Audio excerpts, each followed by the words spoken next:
So hey guys, ഇന്ന് ഞാൻ വന്നിട്ടുള്ളതെന്ന് പറയുന്നത് നമ്മുടെ ഹൗസ് ഓഫ് ഡ്രാഗൺസ് എന്ന് പറയുന്ന സീരീസിൻ്റെ 3ാമത്തെ എപ്പിസോഡ് എക്സ്പ്ലെയിൻ ചെയ്യാനായിട്ടാണ്. സോ ഇന്നത്തെ ഒരു വീഡിയോയുടെ കിടക്കുന്നതിന് മുമ്പായിട്ടൊരു കാര്യം പറയും. വീഡിയോയിൽ ചിലപ്പോൾ നോയ്സ് ആണ്, വെളിയിൽ മഴയാണ്. മഴ കഴിഞ്ഞിട്ട് റെക്കോർഡ് ചെയ്യാമെന്നിരുന്ന് ഞാൻ 2-3 വട്ടം നിർത്തി വെച്ചതാണ്. എന്നിട്ട് മഴ കൂടെ കഴിയുന്നില്ല. പിന്നെ അങ്ങ് റെക്കോർഡ് ചെയ്യാമെന്നിരുത്തി ഇനി പിന്നെ എപ്പോൾ സമയം കിട്ടുമെന്ന് അറിഞ്ഞു ഇവിടെ റെക്കോർഡ് ചെയ്യും. അതുപോലെ തന്നെ ഇതിന് മുമ്പുള്ള 2 എപ്പിസോഡുകളൊന്നും കാണാത്തതെന്നുണ്ടെങ്കിൽ ലിങ്ക് ഞാൻ ഡിസ്ക്രിപ്ഷനിൽ കൊടുത്തേക്കും, അതൊന്ന് കയറി ചെക്കൗട്ട് ചെയ്യുക. അതുപോലെ ഏഗോൾസ് കോൺഗ്രസ് എന്ന് പറയുന്ന ഒരു വീഡിയോയും കൂടെ നമ്മൾ അപ്ലോഡ് ചെയ്തിട്ടുണ്ട്. അതിൻ്റെ പ്ലേലിസ്റ്റിൻ്റെ ലിങ്കും ഞാൻ ഇതുപോലെ ഡിസ്ക്രിപ്ഷനിൽ കൊടുത്തിട്ടുണ്ട്. അത് കണ്ടിട്ട് ഈ എപ്പിസോഡിൽ കാണുവാണെങ്കിൽ നിങ്ങൾക്ക് കുറച്ചുകൂടെ കാര്യങ്ങളൊക്കെ മനസ്സിലാവുന്നതായിരിക്കും. സോ ഒരുപാടൊന്നും പറഞ്ഞ് ബോറടി ചെയ്യുന്നില്ല. This is me your brother Adi and today we are going to talk about house of the dragons.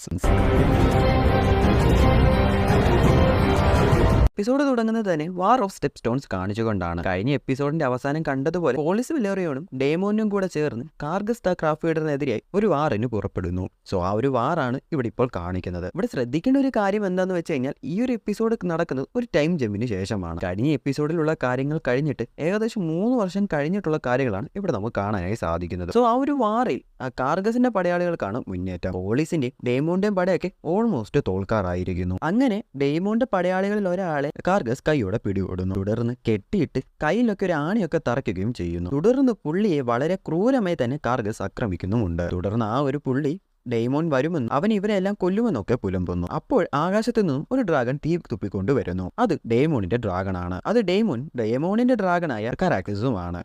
So ആ ഒരു ഡ്രാഗൺ വന്ന് ലാൻഡ് ചെയ്യുന്നത് തന്നെ ഈ ഒരു കെട്ടിയിട്ട പടയാളിയുടെ മുകളിലാണ്. തുടർന്ന് ആ ഒരു ഡ്രാഗൺ തീ തൂക്കുകയും ചെയ്യുന്നു. അവിടെ ഉണ്ടായിരുന്ന കുറച്ച് പടയാളികളൊക്കെ ആ ഒരു തീയിൽ അകപ്പെട്ട് വെന്തുരുകി ഇല്ലാണ്ടാകുന്നുമുണ്ട്. എന്നാൽ അപ്പോഴും കാർഗസും അവന്റെ കുറെ പടയാളികളും അവിടെയുള്ള ഒരു ഗുഹയിൽ കയറി ഒളിക്കുന്നുമുണ്ട്. അപ്പോൾ ഇതിനു മുമ്പും ഇത് തന്നെയാണ് അവിടെ സംഭവിച്ചുകൊണ്ടിരുന്നത്.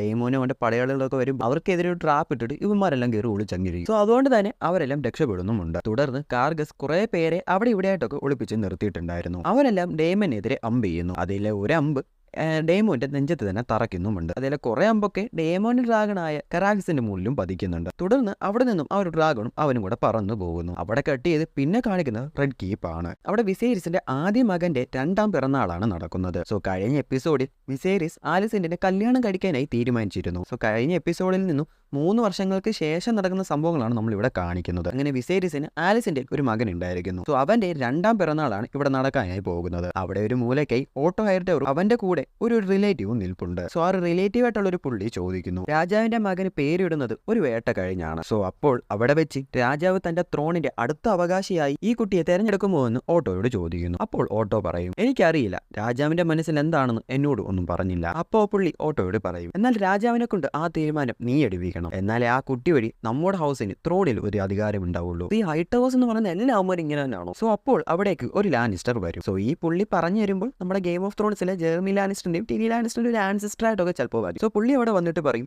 മൈ ഗ്രേസ്, സ്റ്റെപ്പ് സ്റ്റോൺസിൽ നടക്കുന്ന വാർ വളരെയധികം ക്രൂരമായിക്കൊണ്ടിരിക്കുകയാണ്. പോളിസ് വെലേറിയന്റെ കപ്പലുകളൊക്കെ നശിച്ചുകൊണ്ടിരിക്കുന്നു. സോ വിസേരിസ് അതൊന്നും മൈൻഡ് ചെയ്യാതെ നെയിം ഡേ കഴിഞ്ഞിട്ട് അതിനെപ്പറ്റി ചർച്ച ചെയ്യാമെന്നൊക്കെ പറയുന്നു. സോ അവിടെ നിന്നും രാജാവ് എന്റെ മകൾ റെനേറിയ എവിടെയെന്ന് ചോദിക്കും. സോ അവിടെയെങ്ങും കാണാനായി സാധിക്കുന്നില്ല. അപ്പോൾ ലാനിസ്റ്റർ വന്നിട്ട് പറയും, മൈ ഗ്രേസ്, ഡേമോന്റെ അവസ്ഥയും വളരെയധികം മോശമായിക്കൊണ്ടിരിക്കുകയാണ്. അപ്പോൾ നമ്മൾ ഇടപെട്ടില്ലെങ്കിൽ പ്രശ്നങ്ങൾ വളരെയധികം രൂക്ഷമാകും. അപ്പോൾ അവിടേക്ക് കള്ളവോട്ട് വരികയും തുടർന്ന് പറയുന്നു, രാജാവിന്റെ അനുവാദം മേടിച്ചിട്ടല്ല അവർ ആരും യുദ്ധത്തിന് പോയത്. സോ അവരെ സഹായിക്കേണ്ട കാര്യവുമില്ല. സോ ഈ ഒരു നാറി വീണ്ടും പണി ഒപ്പിക്കാനായി വന്നിരിക്കുന്നു. സോ രാജാവ് ദേഷ്യപ്പെട്ട് റെനേറിയ എവിടെയെന്ന് ചോദിക്കും. തുടർന്ന് അവിടെ കട്ട് ചെയ്ത് പിന്നെ കാണിക്കുന്നത് റെനേറിയയാണ്.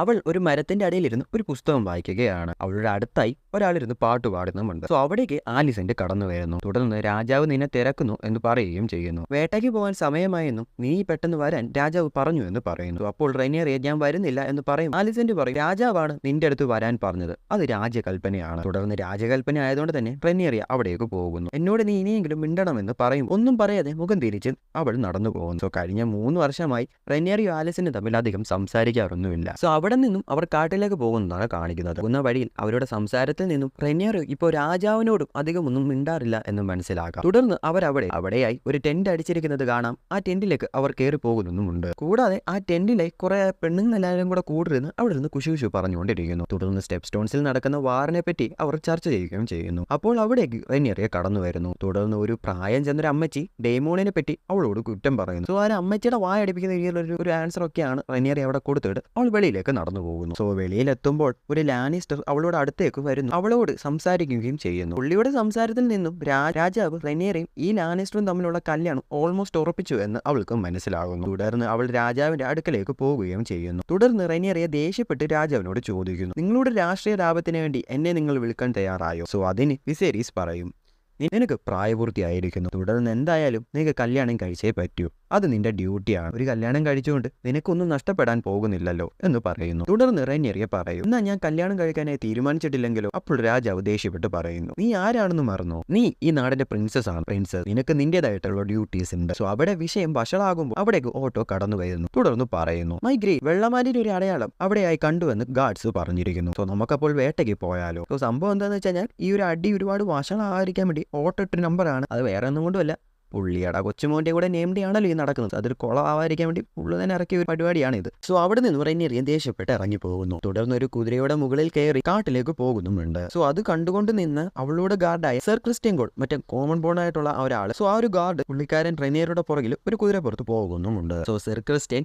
കുറെ നേരമായി റെനിയറെ ഫോളോ ചെയ്യുന്നുണ്ട്, തുടർന്ന് നിൽക്കാനൊക്കെ പറയുന്നുണ്ട്. എന്നാൽ അതൊന്നും കേൾക്കാതെ മുന്നോട്ട് പൊക്കോട് തന്നെ ഇരിക്കുകയാണ്. സോ അങ്ങനെ ഒരു വെള്ളക്കെട്ടിന്റെ അടുത്ത് വരുമ്പോൾ റെനിയറുടെ കുതിര നിൽക്കുന്നു. തുടർന്ന് സർ ക്രിസ്റ്റ്യൻ ഗോൾഡ് എന്താണ് പ്രോബ്ലം എന്ന് ചോദിക്കുമ്പോൾ റെനിയറിയ രാജാവ് അവളെ വിൽക്കാനായി ശ്രമിക്കുന്നു എന്ന് പറയുന്നു. തുടർന്ന് അതിനെ കല്യാണം എന്ന് പേരിട്ട് വിളിക്കുന്നുമുണ്ട്. സോ തുടർന്ന് അവൾ സംസാരിച്ചുകൊണ്ട് പതുക്കെ തിരിച്ച് നടക്കുന്നുമുണ്ട്. അവിടെ കട്ട് ചെയ്ത് പിന്നെ കാണിക്കുന്നത് വേട്ടയ്ക്ക് പോയിരിക്കുന്ന വിസേരിസിനെയും പരിവാരങ്ങളെയുമാണ്. തുടർന്ന് അവിടെ എങ്ങും വെള്ളമാനിനെ കാണുന്നില്ല. ഇനി വെള്ളമാനിനെ കാണുമ്പോൾ ഗ്രേസിനെ അറിയിക്കാമെന്ന് പറയുകയും ചെയ്യുന്നു. അതുകൊണ്ട് തന്നെ രാജവും പുള്ളിയുടെ പരിവാരങ്ങളൊക്കെ തിരിച്ച് ടെന്റിലേക്ക് തന്നെ പോകുന്നു. അവിടെ സോ ടെന്റിലെത്തിയ വിസേരിസ് വെള്ളം അടിക്കുകയാണ്. സോ പുള്ളിക്കാരന്റെ മോളാണ് ഇപ്പോൾ കാട്ടിലേക്ക് പോയത്, എന്നിട്ട് ഇപ്പോൾ ഒരു വിവരമില്ല. സോ അതൊക്കെ ഓർത്ത് വിഷമിച്ചിരിക്കുകയാണ് വിസേരിസ്. സോ അവിടേക്ക് ജെയ്സൺ ലാനിസ്റ്റർ കടന്നു വരുന്നു. തുടർന്ന് ഒരു കുന്തം രാജാവിന് ഗിഫ്റ്റായി കൊടുക്കുകയും ചെയ്യുന്നു. എന്നിട്ട് പറയുന്നു, എപ്പോഴാണ് എനിക്ക് റെനിയറെ കല്യാണം കഴിപ്പിച്ച് തരുന്നത് ഗ്രേസ്? അങ്ങനെ ഞാൻ കല്യാണം കഴിച്ചാൽ ടാർഗേറിയൻസിന് ഒന്നുകൂടി ശക്തി പ്രാപിക്കാം. സോ ഇത് കേട്ട വിസേരിസ് പറയും, നിനക്ക് തോന്നുന്നുണ്ട് എന്റെ ഹൗസിന് നിന്നെ കൊണ്ട് ശക്തി തരാൻ നൽകുമെന്ന്? അപ്പോൾ ജെയ്സൺ പറയും, എന്തായാലും നെക്സ്റ്റ് ഹെയർ ആയി തീരുമാനിച്ചിരിക്കുന്നത് അത് ഏഗോണിനെ അല്ലേ? ഈ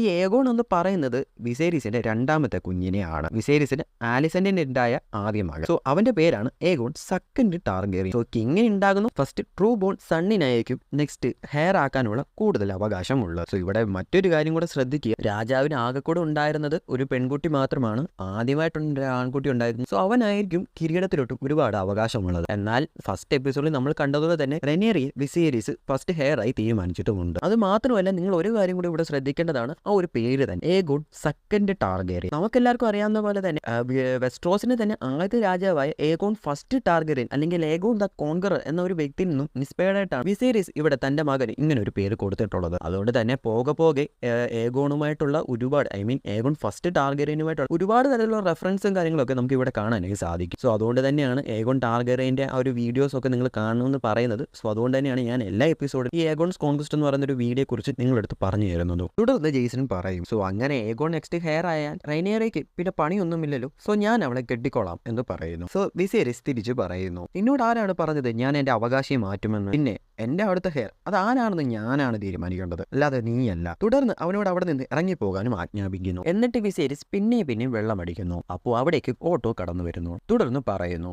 റെനിയറെ ആരെ കല്യാണം കഴിക്കണമെന്ന് അങ്ങേക്ക് തീരുമാനിക്കാം. അങ്ങ് പറഞ്ഞാൽ അവൾക്ക് അതനുസരിക്കാതിരിക്കാൻ കഴിയില്ല. അപ്പോൾ വിസേരിസ് പറയും, അവളോട് ആജ്ഞാപിക്കാനല്ല ഓട്ടോ ഞാനിവിടെ ഇരിക്കുന്നത്, അവളുടെ സന്തോഷം അതാണ് എനിക്ക് വേണ്ടത്. അപ്പോൾ ഓട്ടോ പറയും, അങ്ങനെയാണെങ്കിൽ എൻ്റെ കയ്യിൽ ഒരു നല്ല ചോയ്സ് ഉണ്ട്. ആരാണ് എന്ന് കിങ് ചോദിക്കുമ്പോൾ ഓട്ടോ കുഞ്ഞ് ഏഗോണിനെ ചൂണ്ടിക്കാണിക്കും. അപ്പോൾ വിസേരിസ് ചോദിക്കും, ഈ 2 വയസ്സുള്ള കുഞ്ഞിനെയാണോ നിങ്ങൾ പറയുന്നത്? നിങ്ങൾക്ക് തലയ്ക്ക് വലിയ സുഖമൊന്നുമില്ലേ? അപ്പോൾ ഓട്ടോ പറയും, ഇതിനേക്കാൾ നല്ല ചോയ്സ് വേറെ ഇല്ല ഗ്രേസ്. ഇതാകുമ്പോൾ മോള് വീട്ടിൽ നിന്നും മാറി നിൽക്കുന്നുമില്ലല്ലോ. ഇതാണ് ഞാൻ ഈ പറഞ്ഞത്, ഈ ഓട്ടക്കാലാണെങ്കിൽ വകയില്ലാത്ത ഈ പരമനാറി ഓട്ടോ തെണ്ടിത്തരവേ കാണിക്കാറുള്ളൂ. ടാർഗേറിയൻ ഹൗസിനെ തന്നെ അവന്റെ കയ്യിലാക്കാനുള്ള പ്ലാനാണ് അവൻ ഇപ്പൊ ഇവിടെ ഇട്ടിട്ടുള്ളത്. ഓർക്കണം, ആലിസന്റിനെ ഉപയോഗിച്ച് കിങ്ങിനെ വശത്താക്കി. അടുത്ത ഹെയർ ആയി കിങ് പ്രഖ്യാപിച്ചിട്ടുള്ളത് റെനിയറിയാണ്. റെനിയറിയും ഏഗോണും തമ്മിൽ കല്യാണം കഴിപ്പിച്ചു കഴിഞ്ഞാൽ അപ്പോഴും ഹൈടവേഴ്സിന്റെ അടിയിൽ തന്നെയാണ് രാജകസാര വരാറ്. അതിനൊപ്പം റെനിയറിയെ ഏഗോണെ കൊണ്ട് കല്യാണം കഴിപ്പിച്ചാൽ അവിടെ ഹൈടവേഴ്സിന് തന്നെയാണ് ഗുണം.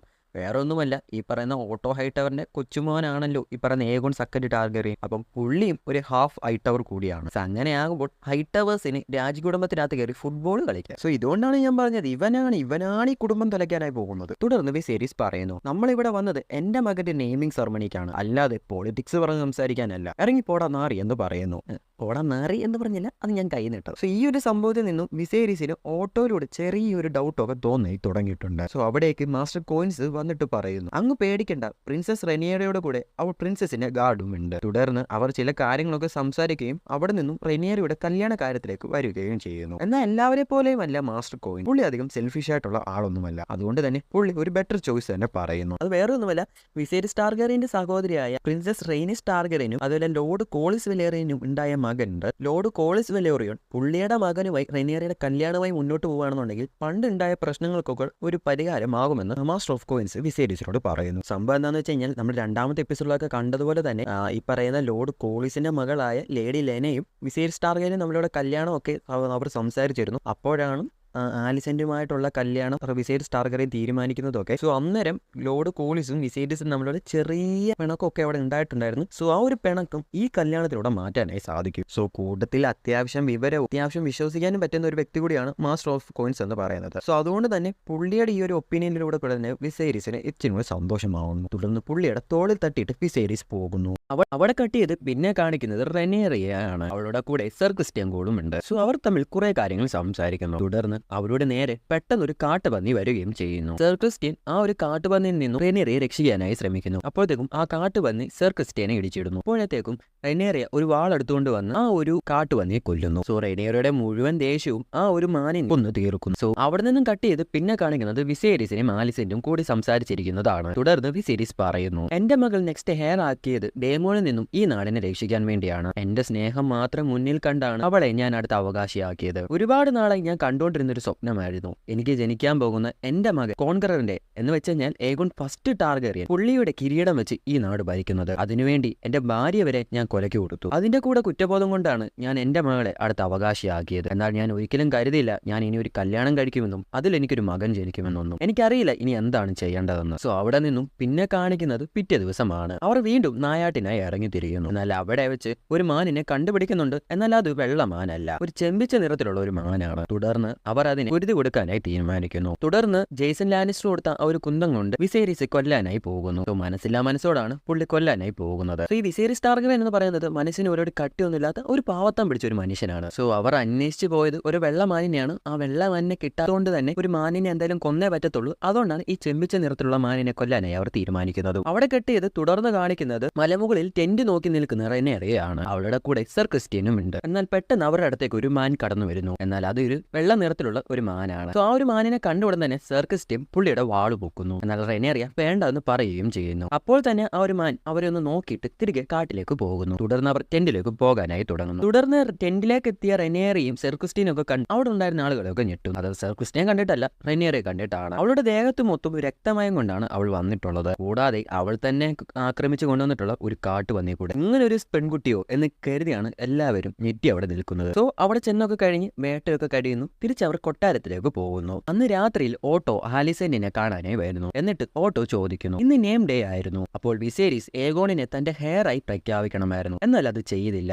നീ എന്താണെന്ന് ചോദിക്കാഞ്ഞത് എന്ന് ചോദിക്കുന്നു. അപ്പോൾ ആലിസന്റ് പറയുന്നു, റെനിയറിയ ഒരു നല്ല ക്യൂവിനായിരിക്കും. എന്റെ മകൻ ഏഗോണിനെ കൊണ്ട് അവന്റെ സഹോദരിയുടെ അവകാശം തട്ടിയെടുക്കണമെന്നാണോ അച്ഛൻ പറഞ്ഞു വരുന്നത്? അപ്പോൾ ഓട്ടോ പറയും, റെനിയറിയ ഒരു പെണ്ണാണ്. അവൾ ആ ത്രോണിലിരിക്കുന്നത് പ്രജകൾക്കൊന്നും ഇഷ്ടമല്ല. ആക്ച്വലി അവളാണ് ഏഗോണിന്റെ കയ്യിൽ നിന്നും അവകാശം തട്ടിയെടുക്കുന്നത്. സോ നീ വേണം അത് വിസേരിസിനെ പറഞ്ഞ് മനസ്സിലാക്കാൻ. ഈ ഓട്ടോ എന്ന് പറയുന്നത് വെറും നാറിയാണെങ്കിൽ ആലിസന്റ് എന്ന് പറയുന്നത് അങ്ങനെയൊന്നുമല്ല. അവളുടെ മനസ്സിൽ എവിടേക്ക് ഒരു നന്മയുണ്ട്. എന്നാൽ അവൾ അച്ഛൻ പറയുന്നതിനപ്പുറത്തോട്ട് പോകാറുമില്ല. എന്ത് കഷ്ടം എന്ന് പറയുന്നത്, ഒരു ഫാമിലി കൊണ്ട് മറ്റൊരു ഫാമിലി തുലയ്ക്കാനായിട്ടൊക്കെ നടക്കും. സോ ആലിസന്റ് വിസേരിസിന്റെ അടുത്തേക്ക് പോകുന്നു. അവളെ ചെന്ന് റെനിയറിയുടെ കല്യാണ കാര്യങ്ങളൊക്കെ പറയുന്നു. അപ്പോഴാണ് അവിടെയായി ഒരു ലെറ്റർ ഇരിക്കുന്നത് കാണുന്നത്. സോ അത് സ്റ്റെപ്പ് സ്റ്റോൺസിൽ നിന്നും വേമോണ്ട് വെലോറിയൻ എഴുതിയിട്ടുള്ള ഒരു റേവനാണ്. ഈ വേമോണ്ട് വെലോറിയൻ എന്ന് പറയുന്നത് നമ്മൾ കഴിഞ്ഞ എപ്പിസോഡിലായി കണ്ടിട്ടുള്ള കോളിസ് വെലോറിയന്റെ അനിയനാണ്. സോ പുള്ളിക്ക് ഫ്യൂച്ചർ എപ്പിസോഡിലൊക്കെ അത്യാവശ്യം പ്രാധാന്യമുള്ള ഒരു ക്യാരക്ടർ കൂടിയാണ്. ലോർഡ് കോളിസും കിങ്ങിന്റെ അനിയനായ ഡേമോണും വാറിൽ തോറ്റുകൊണ്ടിരിക്കുകയാണ്. സോ കിങ്ങിന്റെ ഹെൽപ്പ് ചോദിച്ചുകൊണ്ടുള്ള ഒരു റേവനായിരുന്നു വന്നിരുന്നത്. സോ അപ്പോൾ ആലിസന്റ് പറയും, അങ്ങയുടെ ഏറ്റവും ഇഷ്ടപ്പെട്ട അനിയനാണ് ഡേമോ. സോ അവന് ഇപ്പോൾ അങ്ങയുടെ സഹായം വേണം. അത് മാത്രമല്ല, കാർഗസ് ആ യുദ്ധത്തിൽ ജയിച്ചാൽ പിന്നീട് അവൻ വരുന്നത് കിങ്സ് ലാൻഡിങ്സിലേക്കായിരിക്കും. അത് നമ്മുടെ നാടിന് ആപത്താണ്. സോ ഭാര്യയുടെ വാക്കിൽ എന്തോ കാര്യമുണ്ടെന്ന് ആണെന്ന് മനസ്സിലാക്കിയ വിസേരിസ് പിറ്റേ ദിവസം ഒരു ലെറ്റർ ദൂതന്റെ കയ്യിൽ കൊടുത്തയക്കുന്നു. ആ ലെറ്ററിൽ രാജാവിന്റെ സഹായം ഉടൻ വരുമെന്നായിരുന്നു ഉള്ളത്. സോ അവിടേക്ക് റെനിയറിയും വരുന്നു. തുടർന്ന് വിസേരിസ് റെനിയറോട് ഡേമോനെ സഹായിക്കാനായി ഞാൻ കുറച്ച് പടയാളികളെയും കപ്പലും അയച്ചിട്ടുണ്ട് എന്ന് പറയുന്നു. തുടർന്ന് വിസേരിസ് റെനിയറിയും അവരുടെ ടോപ്പിക്കിലേക്ക് വരുന്നു. അപ്പോൾ വിസേരിസ് ചോദിക്കും, നീ എന്താണ് കല്യാണത്തിന് സമ്മതിക്കാത്തത് എന്ന്. അപ്പോൾ റെനിയറി പറയും, നിങ്ങളുടെ ഇഷ്ടം പോലെ നിങ്ങൾക്ക് ഒരു മകൻ ഉണ്ടായിരിക്കുന്നു. എന്റെ അവകാശം ആലിസിന്റെ മകന് കൊടുക്കാൻ വേണ്ടി എന്നെ ഈ നാട്ടിൽ നിന്ന് പറഞ്ഞയക്കണം. അതിനുവേണ്ടിയല്ലേ ഈ കല്യാണം എന്ന് പറയുന്നത്. സോ ആക്ച്വലി ഈ ഒരു ഐഡിയ ഓട്ടോ ഒക്കെ ഈ കല്യാണം നടത്താൻ വേണ്ടി ഇത്രയും പെടാപ്പാട് പെടുന്ന പറയുന്നത് ആക്ച്വലി ഈ ഒരു കാര്യം കൊണ്ടാണ്. റെനിയറി ഇവിടുന്ന് പോയി കഴിഞ്ഞാൽ പിന്നീട് എളുപ്പമാണ് വിസേരിസിനെ സ്വാധീനിക്കാനും അതുപോലെ തന്നെ ഏഗോണിനെ അടുത്ത രാജാവാക്കാനും. റെനിയറി അപ്പോൾ നാട്ടിലില്ലെങ്കിൽ അത് എളുപ്പമായിരിക്കും. സോ അതാണ് ഓട്ടോയൊക്കെ ഇപ്പൊ മനസ്സിൽ വിചാരിച്ചിട്ടുള്ളത്. എന്നാൽ ഇനിയും വിസേരിസ് പറയാൻ പോകുന്ന കാര്യങ്ങളാണ് ശരിക്കും വിസേരിസിന്റെ മനസ്സിലുണ്ടായിരുന്ന കാര്യങ്ങൾ എന്ന് പറയുന്നത്. സോ അപ്പോൾ ഇതൊക്കെ കേട്ട വിസേരിസ് പറയുന്നു, ഞാൻ ഒരിക്കലും നിന്റെ അവകാശങ്ങളൊന്നും മറ്റൊരാൾക്കും കൊടുക്കാനായി തീരുമാനിച്ചിട്ടില്ല. മൈ ഗേൾ, നീ ഒരു കാര്യം മനസ്സിലാക്കണം, ഞാൻ ഇനി ഒരുപാട് നാളൊന്നും ജീവനോടെ ഇരിക്കില്ല. ഞാൻ പോയാൽ നീ ഒറ്റയ്ക്കാകരുത്. അതിനുവേണ്ടിയാണ് ഈ ഒരു കല്യാണം. ആക്ച്വലി ഈ ഒരു സംഭവം കാരണമാണ് വിസേരിസ് ഇങ്ങനൊരു കല്യാണം നടത്താനായി തീരുമാനിച്ചിട്ടുള്ളത്. സോ പുള്ളി എന്താണ് ഉടനെ ജീവനോട് ഇരിക്കില്ല എന്നുള്ള കാര്യങ്ങളൊക്കെ വരും എപ്പിസോഡുകളിലൂടെ നിങ്ങൾക്ക് അത് മനസ്സിലാവുന്നതായിരിക്കും. അപ്പോൾ റെനിയറിയെ ചോദിക്കും, അങ്ങനെ ഡ്യൂട്ടിക്ക് വേണ്ടിയായിരുന്നെങ്കിൽ നിങ്ങൾ ലോർഡ് കോളിസിന്റെ മകളായ ലേഡി ലെനയെ കല്യാണം കഴിക്കുമായിരുന്നു. പിന്നെ എന്തിനാണ് ആലിസെന്റിനെ കല്യാണം ചെയ്തത്? ഈ ഒരു ചോദ്യത്തിൽ വിസേരിസിന് ഉത്തരമില്ലായിരുന്നു. അപ്പോൾ വിസേരിസ് പറയും, നീ എന്തായാലും കല്യാണം കഴിക്കണം. എന്നാൽ ഞാൻ ചെയ്ത പോലെ നിനക്ക് ഇഷ്ടപ്പെട്ട ഒരാളെ നീ വിളിച്ചോണ്ട് പോവാ. അയാളുമായി നിന്റെ കല്യാണം ഞാൻ കഴിപ്പിച്ചു തരാം. ഈ ഒരു സംഭവം കേട്ടതോടെ റെനിയറിയുടെ മുഖത്ത് ഒരു ചെറു പുഞ്ചിരിയൊക്കെ ഉണ്ടാവും. തുടർന്ന് അവർക്ക് രണ്ടുപേരും പരസ്പരം സന്തോഷമാവുന്നുമുണ്ട്. അവിടെ കട്ട് ചെയ്ത് പിന്നെ കാണിക്കുന്നത് the war at step stones ആണ്. സ്റ്റെപ്പ് സ്റ്റോൺസിൽ നടക്കുന്ന കൊടൂര യുദ്ധമാണ് നമുക്ക് അവിടെ കാണാനായി സാധിക്കുന്നത്. സോ കാർഗസിന്റെ ആളുകൾ ഒളിച്ചിരുന്ന് ആക്രമിക്കുകയാണ്. അങ്ങനെ ലോർഡ് കോളിസിന്റെ ഒരുപാട് കപ്പലുകൾ നശിച്ചിരിക്കുന്നു. അങ്ങനെ ഓൾമോസ്റ്റ് തോൽക്കാറായിരിക്കുകയാണ് ലോർഡ് കോളിസും ഡേമോണും ഒക്കെ. സോ അവർ എല്ലാവരും കൂടെ അടുത്തൊരു കുന്നിന്റെ മണ്ടയ്ക്ക് നിൽക്കുകയാണ്. സോ അവിടെയായി ഒരു ചർച്ച നടക്കുന്നതായി കാണാം. ലോർഡ് കോളിസും പുള്ളിയുടെ അനിയനായ വേമോണ്ട്, ലോർഡ് കോളിസിന്റെ മകനും അവിടെ ഇരിപ്പുണ്ട്. അവരെല്ലാരും കൂടാണ് ആ ഒരു ചർച്ച നടത്തുന്നത്. ഓക്കെ. സോ അപ്പോൾ വേമോണ്ട് പറയുന്നു, ഇനി ഒറ്റ വഴിയേ ഉള്ളൂ കാർഗസിനെ കൊണ്ടില്ല. അതിന് കാർഗസിന് ഒരു എര ഇട്ട് കൊടുക്കണം. സോ അപ്പം വേമോണ്ട് മനസ്സിൽ കണ്ട എര എന്ന് പറയുന്നത് ഡേമോണിനെയാണ്. സോ ഡേമോണിനെ കാർഗസിന് ഇട്ട് കൊടുക്കുകയാണെന്നുണ്ടെങ്കിൽ അപ്പോൾ അവൻ വെളിയിൽ വരും. അപ്പോൾ അവനെ തട്ടാമെന്നാണ് പുള്ളി പറയുന്നത്. ചാതിയെ. അപ്പോൾ ലോർഡ് കോളീസിന്റെ മകൻ പറയുന്നു, ഇപ്പോൾ ആകെ കൂടെ ഫൈറ്റ് ചെയ്യുന്നത് ഡേമോനാണ്. നിങ്ങൾ ഇവിടെ ഇരുന്ന് കമന്ററി പറയുന്നതല്ലാതെ നിങ്ങൾക്കൊണ്ട് എന്തെങ്കിലും ചെയ്യാൻ കഴിയുന്നുണ്ടോ? എന്തുകൊണ്ട് നിങ്ങൾക്ക് പൊക്കൂടാ? സോ ഇവൻ അത്യാവശ്യം വിവരമുണ്ടെന്നൊക്കെയാണ് എനിക്ക് തോന്നുന്നത്. സോ അപ്പോൾ അവിടെ ഡേമോനും ഡേമോന്റെ ഡ്രാഗണായ കറാക്സിസും കൂടി വരുന്നു. സോ ഡേമോൻ അങ്ങോട്ട് വരുമ്പോൾ കിങ്ങിന്റെ ഒരു ദൂതൻ ഒരു ലെറ്ററുമായിട്ട് അവിടെ വന്നിട്ടുണ്ട്. തുടർന്ന് ലെറ്റർ വായിച്ച ഡേമോൻ ആ ദൂതിനെ പൊതുവെ തല്ലുന്നു. സോ ബുക്കിൽ ഈ ഒരു ദൂതനെ തല്ലി കൊല്ലുന്നു എന്നാണ് എഴുതിയിട്ടുള്ളത്. സോ സീരിയസിലോട്ട് വരുമ്പോൾ ജസ്റ്റ് കുറെ തല്ലുന്നു എന്ന് മാത്രം. സോ ആ ലെറ്ററിൽ എഴുതിയിട്ടുള്ളത്, ഞാൻ 10 കപ്പലുകളും 2000 പടയാളികളും നിനക്ക് വേണ്ടി അയച്ചിട്ടുണ്ട്. നീ മരിച്ചു പോകാൻ പാടില്ല, കാരണം നീ എന്റെ അനിയനാണ്. ജയിച്ചു വാ എന്നാണ് ആ കത്തിലുള്ളത്. സോ തന്റെ ചേട്ടൻ തന്നെ ഒരു കഴിവില്ലാത്ത ഭീരുവായാണ് കണക്കാക്കുന്നതെന്ന് കരുതിയാണ് ആ ഒരു ദേഷ്യം കൊണ്ടാണ് ആ ഡേമോൻ ലെറ്റർ കൊണ്ട് വന്നിട്ടുള്ള ആ ഒരാളെ തല്ലാനൊക്കെ തുടങ്ങിയത്. സോ ആ ഒരു ലെറ്റർ വായിച്ച ഡേമോൻ ഒരുപാട് ദേഷ്യപ്പെടുകയും തുടർന്ന് ഒറ്റയ്ക്ക് ഒരു വഞ്ചിയിൽ കയറി യുദ്ധക്കളത്തിലേക്ക് എത്തുന്നു. തുടർന്ന് യുദ്ധത്തിൽ മരിച്ചുപോയ പടയാളികളുടെ ശവത്തിന്റെ നടുവിൽ കൂടി അവൻ നടന്ന് നീങ്ങുന്നു. കയ്യിൽ ഒരു വെള്ളം കൊടിയൊക്കെ ആയിട്ടാണ് പുള്ളിക്കാരൻ പോയിട്ടുള്ളത്. ഒരു വെള്ളക്കൊടി വീശി ഞാൻ സമാധാനം സംസാരിക്കാനായിട്ടാണ് വന്നതെന്ന് ഉറക്കെ പറയുന്നു. ഇത് കേട്ട കാർഗസ് വെളിയിലേക്ക് ഇറങ്ങി വരുന്നു. തുടർന്ന് ഡേമോനെ നോക്കുന്നു. അവന്റെ അരയിൽ നിന്നും വാളൂരി പൊക്കിപ്പിടിച്ച് കാണിച്ചു കൊടുക്കും. അപ്പോൾ കാർഗസ് ആകാശത്തോട് സംശയിച്ചു നോക്കും. ഇനി അവൻ ഇവിടെ വന്നിട്ട് ആകാശത്ത് ഡ്രാഗണെ നിർത്തിയിട്ടുണ്ടോ എന്നറിയാൻ വേണ്ടിയാണ് കാർഗസ് ആകാശത്തിലോട്ട് നോക്കുന്നത്. തുടർന്ന് നോക്കുമ്പോൾ അവിടെയൊന്നും ഡ്രാഗണെ കാണുന്നുമില്ല. അതിനൊപ്പം തന്നെ കാർഗസ് തന്റെ ആളുകളിൽ കുറച്ചുപേരെ അമ്പെയ്യാനായി മുകളിലായി റെഡിയായി നിർത്തിയിട്ടുണ്ട്. സോ ഡേമോൻ ഒറ്റയ്ക്കാണ്, അവൻ സപ്പോർട്ട് ഒന്നും ഇല്ലാതാണ് വന്നിട്ടുള്ളത്. സോ അവൻ കീഴടങ്ങാൻ വന്നതാണ്. അപ്പോൾ അങ്ങോട്ട് കാർഗസിന്റെ ആളുകൾ വരുന്നു. അതിലൊരാൾ ഡേമോന്റെ കയ്യിലിരുന്ന വാള് മേടിക്കുന്നു. അപ്പോൾ ഡേമോൻ ചുറ്റും നോക്കുന്നു. തുടർന്ന് അരയിലിരുന്ന കത്തിയൂരി ആ ഒരു വാള് മേടിച്ച ആളുടെ നെഞ്ചത്തൂടെ കുത്തിയിറക്കുന്നു. തുടർന്ന് ആ വാളും കയ്യിൽ ഏന്തിക്കൊണ്ട് അവന് നേരെ വന്ന് എല്ലാവരും അവൻ വെട്ടി വീഴ്ത്തുന്നു. അപ്പോൾ അമ്പ് വെച്ച് ടാർഗറ്റ് ചെയ്തവര് അമ്പെയ്യാനായി തുടങ്ങുന്നു. ഡേമോൻ അതിൽ നിന്നും ചാടി മറിഞ്ഞ് രക്ഷപ്പെടുന്നു. തുടർന്ന് അവന് നേരെ വരുന്ന എല്ലാവരെയും അവൻ വെട്ടിക്കൊല്ലാനായി തുടങ്ങുന്നു. കാർഗസ് കയറി ഒളിച്ചിരിക്കുന്ന ആ ഒരു ഗുഹയ്ക്ക് നേരെയായി അവൻ അടുത്തുകൊണ്ട് തന്നെ ഇരുന്നു.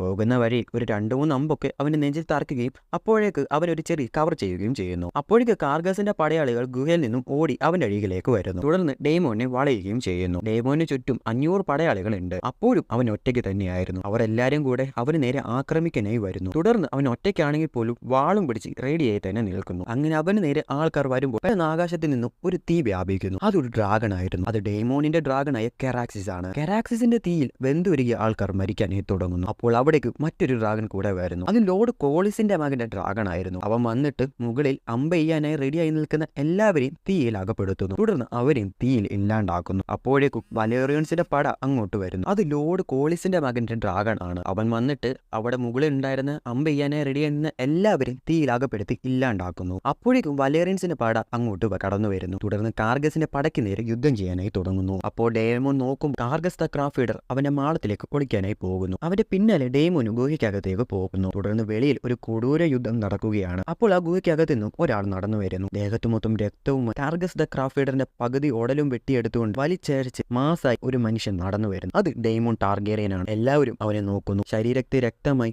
ഡേമോൻ ഒരു ഹീറോയെ പോലെ പോർക്കളത്തിൽ നിൽക്കുമ്പോൾ എപ്പിസോഡ് ഇവിടെ തീരുന്നു. സോ എല്ലാവർക്കും ഇനി വീട്ടിലേക്ക് തിരികെ പോകാം. ആരും പോകരുത്. അതിനു മുമ്പായിട്ട് ഒരു കാര്യം കൂടെ പറയാനുണ്ട്. അത് വേറെ ഒന്നുമല്ല, സംഭവം എപ്പിസോഡ് ഇവിടെ ഇപ്പോൾ തീർന്നേക്കാണ്. ഇതിപ്പോൾ നമ്മുടെ 3ാമത്തെ എപ്പിസോഡാണ് എക്സ്പ്ലെയിൻ ചെയ്യുന്നത്. സോ ഈ എക്സ്പ്ലെയിൻ ചെയ്യുന്ന പറയുന്നത് ഇച്ചിരി നിസ്സാര കാര്യമൊന്നുമില്ല, നല്ല സ്ട്രക്ചർ എടുത്തിട്ടാണ് ഞാൻ ചെയ്യുന്നതൊക്കെ. അതിൻ്റെ കൂടെ ക്ലാസ്സും കാര്യങ്ങളൊക്കെ ഉണ്ട്. സോ അത്യാവശ്യം നന്നായിട്ട് തന്നെ ഇതിനുവേണ്ടി സമയം മാറ്റി വെക്കുന്നു ഒക്കെ ഉണ്ട്. അതിനനുസരിച്ച് റെസ്പോൺസ് നമുക്കിപ്പോൾ കിട്ടുന്നില്ല. സോ നിങ്ങൾ മാക്സിമം വീഡിയോസ് ഒക്കെ നിങ്ങളുടെ കൂട്ടുകാരിലൊക്കെ ഒന്ന് ഷെയർ ചെയ്ത് കൊടുത്ത്, സീരീസ് ഒക്കെ കാണുന്നവരാണെങ്കിൽ അവരിലേക്ക് ഒന്ന് ഷെയർ ചെയ്ത് കൊടുത്ത്, നിങ്ങളുടെ ഫ്രണ്ട്സിൻ്റെ ഗ്രൂപ്പിലൊക്കെ ഷെയർ ചെയ്ത് കൊടുത്ത് നമ്മളിന്ന് സപ്പോർട്ട് ചെയ്യാനായി സഹായിക്കുക. നിങ്ങൾ വിചാരിക്കുന്നില്ല നല്ല എഫേർട്ട് ഇതിനുവേണ്ടി എടുക്കുന്നുണ്ട്, പക്ഷേ അതനുസരിച്ച് റെസ്പോൺസ് ഒന്നും അധികം നമുക്കിപ്പോൾ കിട്ടുന്നില്ല. അതേപോലെ തന്നെ ഈ ഒരു എക്സ്പ്ലനേഷൻ വീഡിയോ ഇങ്ങനെ മതിയോ അതോ ഇനിയും മെച്ചമാക്കണോ വേണ്ട എന്നുള്ള കാര്യങ്ങൾ നിങ്ങൾ കമൻറ്റിലൂടെ അറിയിക്കും. അതുപോലെ വീഡിയോ ഇഷ്ടമായെങ്കിൽ ലൈക്ക് ചെയ്യുക, ഷെയർ ചെയ്യുക, സബ്സ്ക്രൈബ് ചെയ്യുക, തൊട്ടടുത്തുള്ള ബട്ടൺ ക്ലിക്ക് ചെയ്ത് ഓൾ നോട്ടിഫിക്കേഷനോട് വിളിച്ച് അങ്ങനെ ചെയ്യുവാണെങ്കിൽ ഞങ്ങൾ ചെയ്യാമോ ഇങ്ങനത്തെ വീഡിയോസ് നിങ്ങളിലേക്ക് നോട്ടിഫിക്കേഷനായി എത്തുകയുള്ളൂ. സോ ഇതിന് നല്ലൊരു എപ്പിസോഡോടെ കാണാവുന്ന പ്രതീക്ഷയോടെ this is me your brother Adiyan sign out with AK Spoke Malayalam.